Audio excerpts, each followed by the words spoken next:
How to create a private story on Snapchat. Hi guys, in this video I will tell you how you guys can create a private story on Snapchat. Simply open up Snapchat on your phone, and then from over here simply open it up, and then now simply go to your profile, and then once you guys are on your profile from over here, simply click on new story. Now once you click on new story, after that click on new private story, and then from over here you can choose the people that you want to show the story to.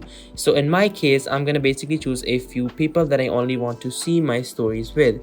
So I'll click on create story, and then after that I will click on done.